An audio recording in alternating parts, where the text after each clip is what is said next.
Before we start, I want to mention that the content in these videos and the entirety of my channel are for entertainment purposes only. All the content is purely fictional and not related to real-life events or experiences. Viewer discretion is advised. I deliver pizzas at 2 a.m. What I found in that apartment still haunts me. I've been delivering pizzas for almost 3 years now.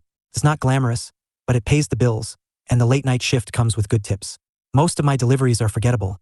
Stoned college kids, drunk office workers, night owls too lazy to cook. But then there was that apartment. Started about a month ago.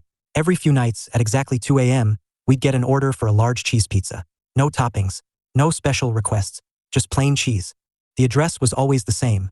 A rundown apartment on the edge of town. The kind of place with flickering streetlights, trash piled up near the dumpsters, and windows covered with old newspapers. The building had an eerie, lifeless feel, like a place time had forgotten. And the delivery instructions? Leave the pizza on the floor. The money will be taped to the door. Do not knock.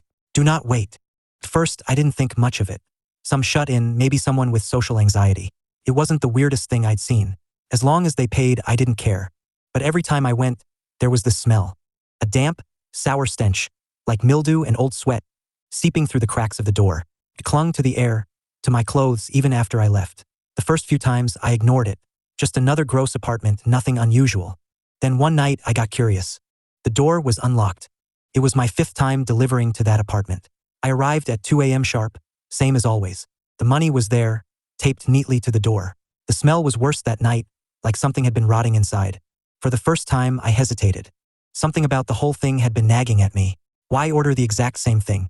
Why never answer the door? And why did the apartment look completely abandoned every time I came? I don't know what possessed me to do it, but I reached for the handle and twisted. It was unlocked. I pushed the door open just a crack. The air inside was thick and stale, heavy with that same awful smell. My heart pounded as I stepped inside, my phone flashlight barely cutting through the darkness. The apartment was filthy. An old mattress lay on the floor, stained and torn. Empty food wrappers and crumpled newspapers were scattered around. The wallpaper was peeling, revealing damp, rotting wood underneath. There was a sink in the corner, full of murky water, and a broken microwave on the floor. But the weirdest part? It looked like someone had just been there. A plastic cup with water sat next to the mattress. The microwave was still warm. The bathroom floor was damp, like someone had just stepped out of the shower. Yet, the place was silent. I felt like I was being watched. Then I looked up. The ceiling panel. In the dim glow of my flashlight, I saw it. A loose panel in the ceiling, slightly askew. Not enough to be noticeable at first, but now that I was looking for it, it was obvious. Something twisted in my gut. The panel was big enough for a person to fit through. I took a slow step back, my breath shallow. My instincts screamed at me to get out. I don't even remember leaving the apartment.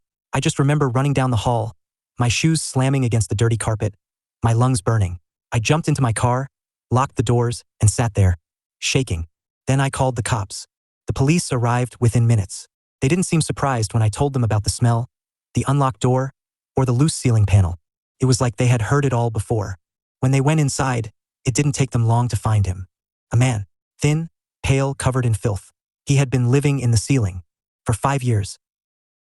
He had carved out a space between the wooden beams, creating a makeshift nest of old blankets, food wrappers, and discarded clothing.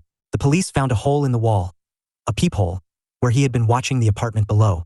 The officers started checking records, calling previous tenants. Every single one of them had moved out after only a few months, claiming the place was haunted. They had all reported strange noises at night, whispering, scraping sounds in the walls, the feeling of being watched. The man never attacked anyone. He never made his presence known. He just existed, lurking above them. And then, they took him away. I should have felt relief. I should have moved on. But the story didn't end there. A few nights later, I was back at work, trying to forget about everything. Then, at 2 a.m. sharp, an order came in. Same address, same large cheese pizza. It had to be a mistake. The apartment was empty now. The man had been arrested. There was no one left to place an order. But the ticket was there, printed and real. And so was the money taped to the door. I stood there for a long time, staring at that door. My chest tightened as I reached out, pressing my palm flat against the wood. It was cold. And then, I smelled it. That same sour, damp stench, leaking from beneath the door. The apartment had been cleared. There was no one inside. So who placed the order?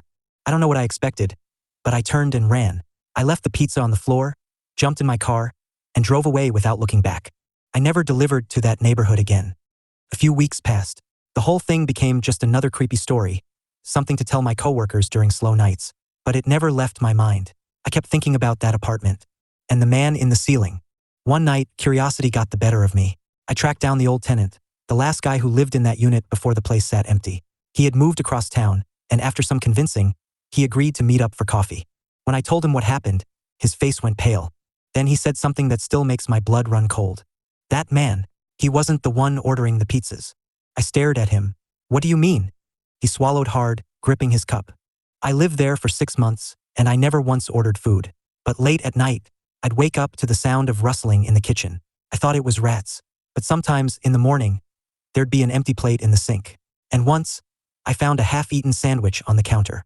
I never ate it. I felt sick. Who was eating it? I asked. He exhaled sharply, his hands shaking. I don't know.